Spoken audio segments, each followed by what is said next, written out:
Tunay ba tayong naniniwala kung sino si Jesus?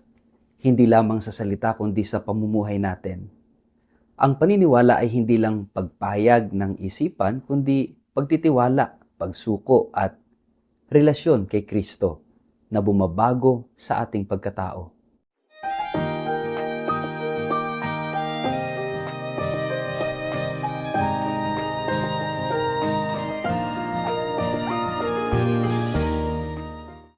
Ang mabuting balita ng Panginoon ayon kay San Juan. Muling sinabi ni Jesus sa kanila, "Ako'y aalis at hahanapin ninyo ako. Ngunit hindi kayo makakapunta sa pupuntahan ko. Mamamatay kayo sa inyong mga kasalanan." Nag-usap-usap ang mga Hudyo. Magpapakamatay kaya siya? Kaya niya sinabing hindi kayo makakapunta sa pupuntahan ko? Kaya't sinabi ni Jesus, "Kayo'y mula dito sa ibaba, ako'y mula sa itaas. Kayo'y taga-sanlibutang ito, ngunit ako'y hindi. Sinabi ko sa inyong mamamatay kayo sa inyong mga kasalanan. Kung hindi kayo maniniwalang ako'y ako nga, mamamatay kayo sa inyong mga kasalanan." "Sino ka nga bang talaga?" tanong nila. Sumagot si Jesus, "Sinabi ko na sa inyo noong simula pa lamang kung sino ako. Marami akong masasabi at maihahatol laban sa inyo. Ngunit totoo at dapat paniwalaan ang nagsugos sa akin. At ang narinig ko sa kanya ang ipinapahayag ko sa sanlibutan. Hindi nila nauunawaan na ang Ama ang tinutukoy niya. Kaya't sinabi ni Jesus, kapag naitaas na ninyo ang anak ng tao, malalaman ninyong ako'y ako nga. Wala akong ginagawa batay sa sarili kong kapangyarihan. Ang ipinapasabi lamang ng Ama ang siya kong sinasabi, at kasama ko ang nagsugos sa akin at hindi niya ako iniiwan, sapagkat lagi kong ginagawa ang kalugod-lugod sa Kanya." Maraming nakarinig nito ang naniwala sa Kanya. Ang mabuting balita ng Panginoon. Word of the day, hear what God has to say. Mapagpalang araw po sa inyong lahat. Kumusta po kayo? Ang ating pong word of the day ay belief. Mga kapatid, ilang taon na ho kayong Katoliko? Ilang taon na ho kayong Kristiyano? Ang tanong, gaano na ba kalalim ang inyong pananampalataya kay Kristo? Ang inyong pananampalataya bilang isang Katoliko? Ikaw ba'y nagsusumikap na mapalalim ang iyong pananampalataya sa pamamagitan ng personal na pag-aaral, na pag-alam, na pagkilala, yung pagsusumikap mo na talagang maunawaan, yung hindi ka lang maging kontento sa kakarampot at kaunting kaalaman tungkol sa pananampalataya mo. Kaya minsan marami sa ating mga Katoliko madaling nahahatak ng ibang sekta o kaya madaling mawala ng pananampalataya at wag na lang mag-practice ng religion o wag na lang yumakap sa kahit anong pananampalataya kasi hindi tayo nagsumikap. Bagamat yung pananampalataya regalo galing sa Diyos, mahalaga yung kabukasan natin, yung pagsuko natin at yung effort natin na maunawaan yung pananampalataya.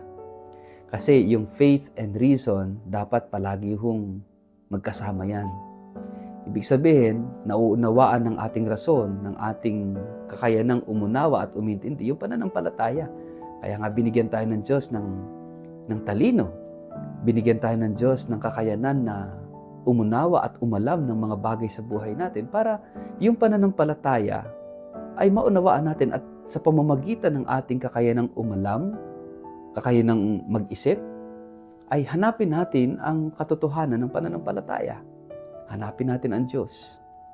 Kaya nga, magandang sana tayo ay mahamon, no, ng ebanghelyo natin ngayon na si Jesus mismo, nakikita natin, no, ay siyang nagpapakilala sa atin.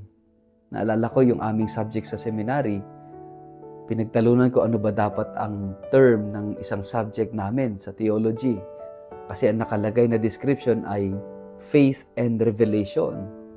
Sabi nung isang professor namin, mali, baliktad, dapat revelation and faith. Which is mas tama, no? Kasi ibig sabihin, Hindi nauna yung pananampalataya bago yung pagpapahayag. Baliktad. Ang Diyos ang unang nagpahayag, ang Diyos ang unang nagpakilala ng kanyang sarili, at ang tugon natin doon sa pagpapakilala, doon sa pagpapahayag ng Diyos ng kanyang sarili, ang tawag natin doon ay pananampalataya. Revelation and then faith. Kaya nga, ang Diyos ay malaon nang nagpakilala, nagpahayag ng kanyang sarili. And He revealed Himself to us, no? Sa pamamagitan ng kanyang pagkakatawang tao. Si Jesus mismo, yung nagpakilala at naglahad, no, ng buong pananampalataya natin sa Diyos Ama, siya yung anak, at siyempre sa Espiritu Santo. Si Jesus ang nagpakilala sa atin ng misteryo ng Diyos. At ito ay binabanggit dito sa ating ebanghelyo ngayong araw na ito, na marami ang hindi nakakakilala sa Kanya. Kasi ang tingin ng maraming tao, si Jesus is just a historical person, na si Jesus ay anak ni ganito, na taga-ganoon, na ganito ang trabaho, at siya nakasama nila. Pero they were not able to see who really Jesus is. Yung totoong si Jesus. At si Jesus na nga ang nagpapakilala at sinasabi niya siya yung anak ng Ama. At sinasabing siya isinugo, no? At hindi siya iniwan ng nagsugo sa Kanya. Ibig sabihin yung kanyang unity, yung kanyang kaisahan sa Ama. Sabi dun sa ating gospel, marami raw yung naniwala. Pero ang tanong, hanggang saan sila maniniwala? Sabi rin ho, hanggang saan tayo maniniwala kay Kristo? Hanggang kailan?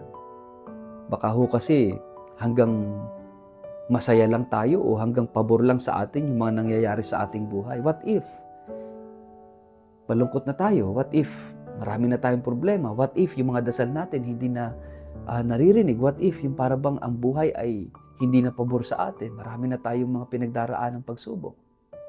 Mananatili ka bang sumasampalataya? Mananatili ka bang naniniwala? Mananatili ka bang magtitiwala sa Diyos? Ito isang malaking hamon.